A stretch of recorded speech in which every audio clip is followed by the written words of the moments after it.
Well, hello, everybody, and welcome to our panel on modernizing healthcare identity and authentication. How do we get there? I'm Jeremy Grant. I'm part of the cybersecurity and privacy team at Venable, based out of Washington, D.C. Excited to be joined today by both Christine Owen with Guidehouse and Ryan Howells, who leads the Karen Alliance. This is going to be a panel discussion, no slides. I think to start off, let me ask both Christine and Ryan to introduce themselves briefly in terms of what they do in and around the healthcare and identity space, and then we'll dive into a deeper discussion. Sure. So I'm Christine Owen. I'm a director at Guidehouse. My identity experience, I've been around the block for about 10 years now. I started in federal identity, and I actually I kind of fell in love with it. Unlike Jeremy and Ryan, I don't work for a law firm, despite the fact that I could. I'm a lawyer, but I found that identity is really quite an amazing thing, because it is the cornerstone. It's the groundwork for any type of cybersecurity solution. So right now, I have a couple of different types of clients. I still do federal, and so I'm implementing the executive order, getting a large federal department on zero trust. But I also get to work in healthcare now. And in that, I'm doing a couple different things. One of my healthcare clients is actually international, and the other one is a US startup. And so for both of those, we have a little different issues. One is obviously all the different compliance requirements for an international company. And then for a startup, it's how do you build that plane while you're flying it? And how do you make sure that you get the best tools now so that in the future, we won't have to continue to rebuild? Ryan? Yeah, I'm a principal at Leavitt Partners, and despite what Christine said, it's actually not a law firm. It's actually a strategic consulting firm, similar to Guidehouse, but we do something unique where we pull together, among other things that we do, but we pull together multi-sector stakeholders to solve really difficult issues in healthcare through these membership-based alliances, where we try to find opportunities to actually advance the ball in terms of great federal policy that we can come together and develop consensus on and truly problem solve on the myriad of issues we have in healthcare. So we took up this idea of interoperability and modernizing the healthcare data ecosystem and digital identity about 7.5 years ago. We formed an alliance called the Karen Alliance, which we help run and operate and manage. And we have about 80 organizations that are participating in that today, including our federal government partners, and doing a lot of work in the identity space. Great, thanks. Ryan, I wanted to dive in with you first. If you could talk a little bit more about the work of Karen Alliance and what you've been up to over the last few years. I should flag up front, Karen is a liaison partner of FIDO Alliance, and the two groups have been working together relatively closely the last few years. But that's for the audience to know. Ryan, can you tell them a little bit more about Karen and the work you're doing? Yeah, happy to, Jeremy. So when we first started, the concept of just an API, an application programming interface, was just brand new in healthcare. Unfortunately, most of healthcare didn't really have standardized APIs across the board. There was a federal law that was passed called 21st Century Cures, which mandated the implementation of application programming interfaces in healthcare, including OAuth 2 and OpenID Connect. And the combination of those factors, as well as subsequent regulations that came out from the Office of National Coordinator, who oversees provider systems in the U.S., provider IT systems, as well as Centers for Medicare and Medicaid Services, or CMS, who oversees health plans in the country, as well as state Medicaid agencies. That subsequent regulation allowed for individual entities within healthcare to implement more of a modernized way in which to exchange information.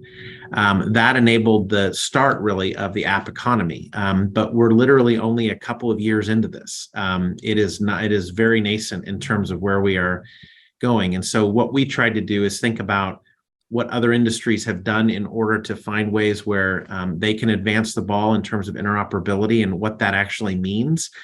And so it was about 4 or 5 years ago now where the Karen Alliance really started to push this idea of digital identity and why it's important in healthcare, and the NIST standards, especially 863, and finding ways where we can push forward with that. When we started 5 years ago, No one had ever read NIST 863. They just had still tried to understand it, what's going on.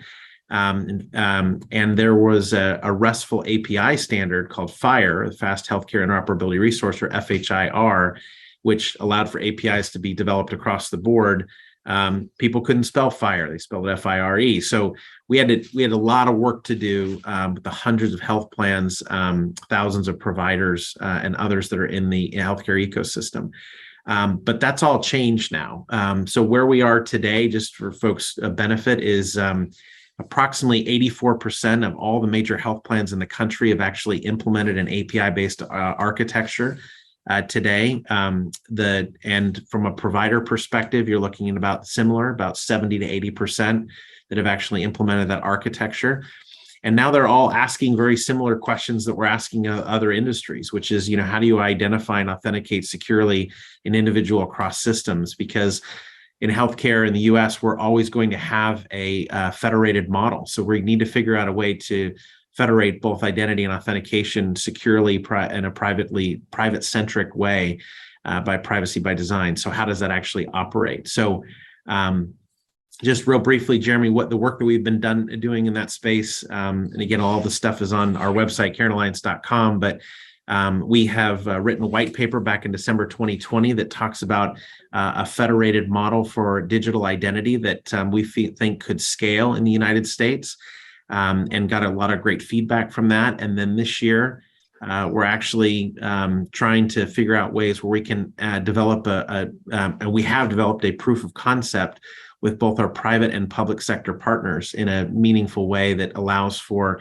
us to work with the Department of Health and Human Services, as well as CMS and our private sector partners, in finding ways where we can be able to establish a person's digital identity using API-based technologies, and through our partners that have credentialing service providers offerings, and find ways where that individual identity can then be authenticated and securely authenticated, obviously using FIDO in a deep and meaningful way and federated across an ecosystem.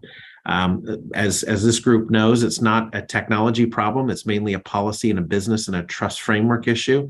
So we're also really trying to tackle those issues as well. Thanks. And just to dive into it a little bit more, the Cures Act is not necessarily something that's on the tip of, everybody's tongue necessarily, unless you're sort of deep into healthcare and into a particular part of healthcare. But it seems like, the core issue here is my health provider, my insurer, they're opening up APIs where I can essentially ask any of those entities to share my health data with others, which on one hand can be really convenient. On the other hand, it can be a huge security vulnerability if I don't actually have an ability to validate that it's really me who's, asking that, and, not somebody who is an imposter or attacker who's trying to access that health information.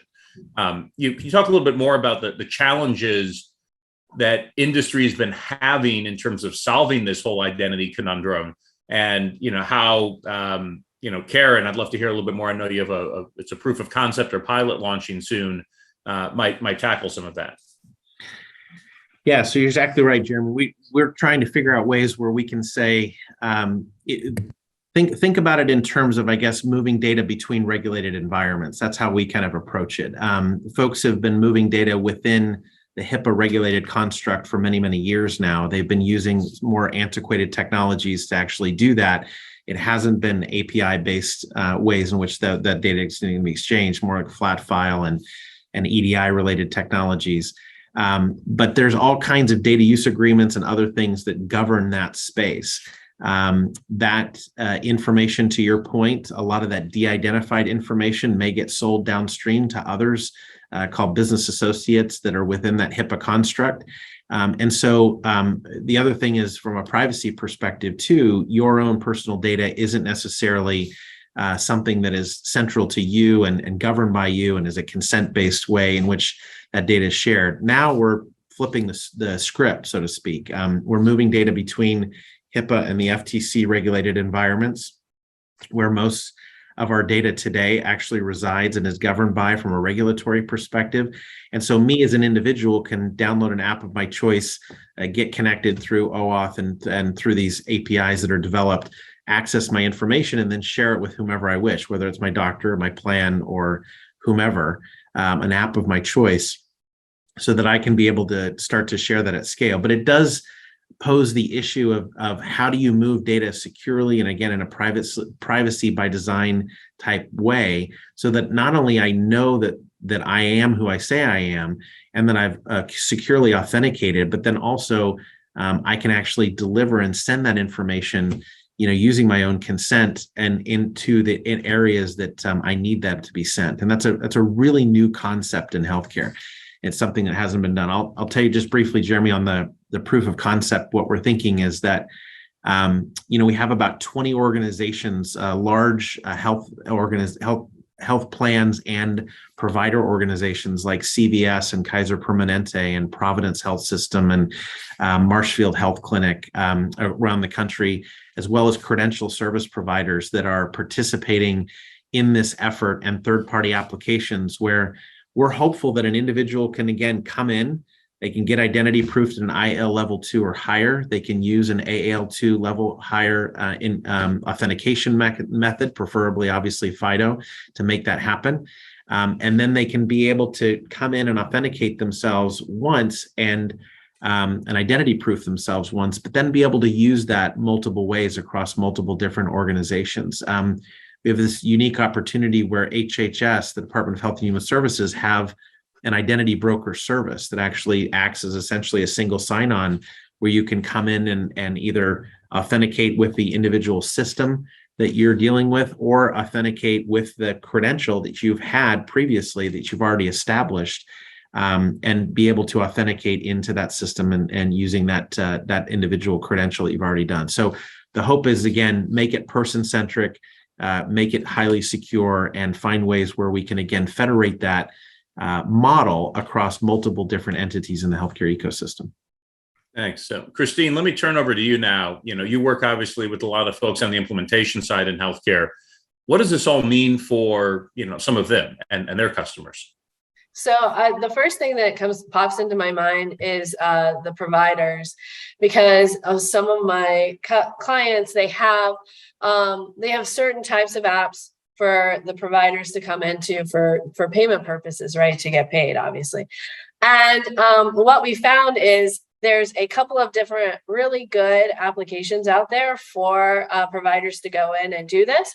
And they have to have different credentials for each one of these applications. Now, once they get on the application has a really good single sign-on throughout, so that they can get to all the different payers that they need to get to. But to be able to expand this and have this work throughout the ecosystem, so they don't have to remember lots of different ways to get online, that's really awesome. The second thing is adding FIDO is obviously something that we all want to do here, because we wanted to make sure that there is a strong credential behind that user.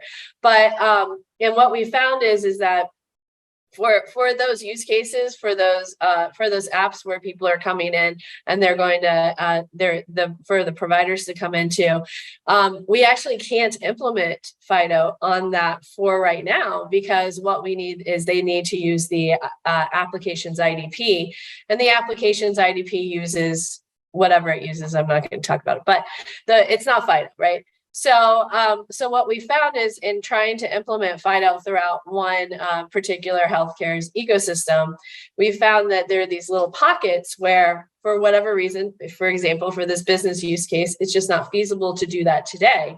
So we allow that IDP to stay there, and we continue on and we implement FIDO throughout other parts of the ecosystem. Now, if we had Karen, then we could come back, implement it properly with FIDO, and then, oh my gosh, I feel like providers would be like, yay, this is so much easier, because it is.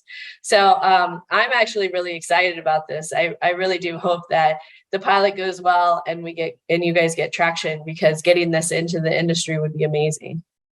And let me ask both of you, obviously there's a lot of different ways to do authentication. This is a FIDO seminar. Why is it both of you are excited about FIDO as the authentication layer for patients, as opposed to other tools that are out there, say like passwords or one-time passcode tokens? So I'll start because I feel like this is one of my like pet peeves. So first off, I actually hate passwords, like end of story. I think passwords are really annoying. I don't remember them ever. I like am constantly redoing my password personally, which means that I actually know as a security professional that this isn't secure. It just means that it's just making me go through more hoops to get in. And actually the bad guy probably does have my password and they can get in faster than I can. But as for my clients, the reason why FIDO is really important is because it helps them meet HIPAA and other regulatory requirements. So the idea of data loss is very real and very problematic, and showing someone else's data to me, for example, is something that we can't do.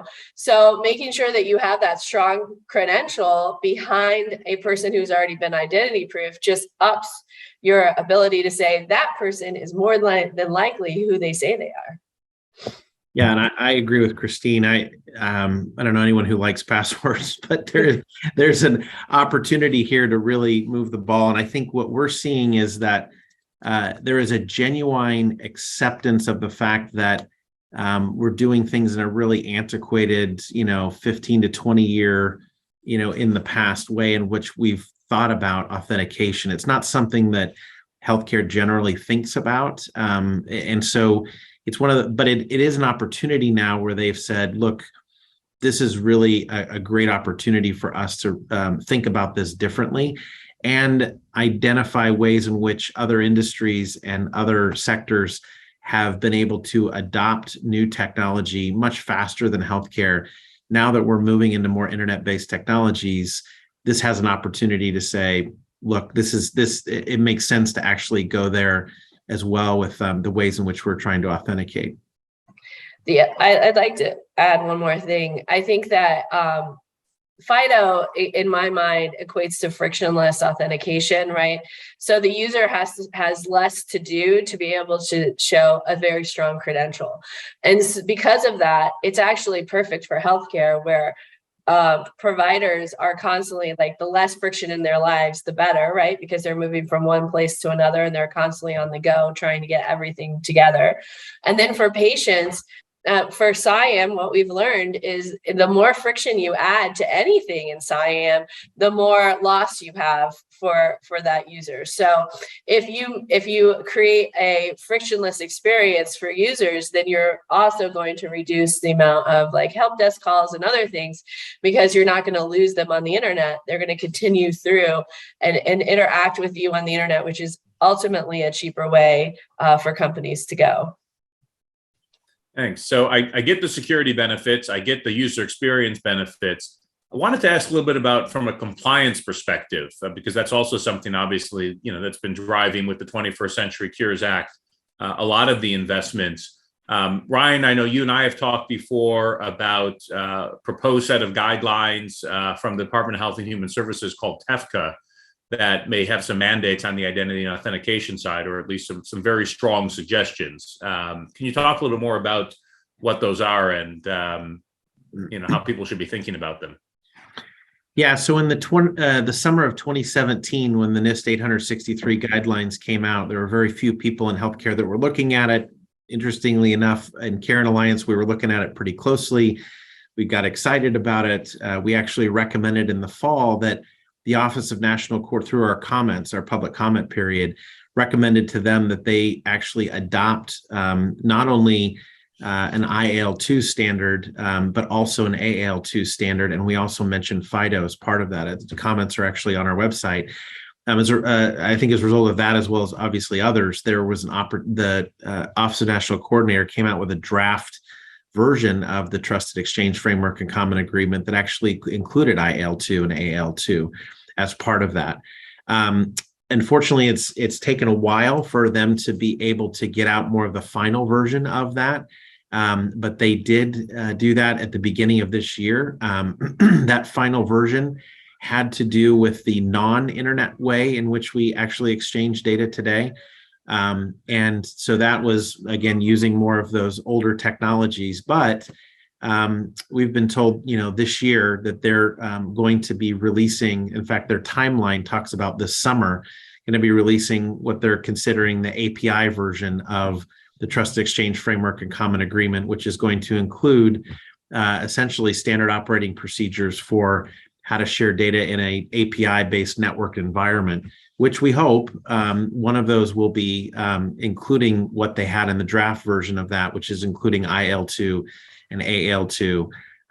We'll see whether or not they include FIDO as part of that or as a requirement per se.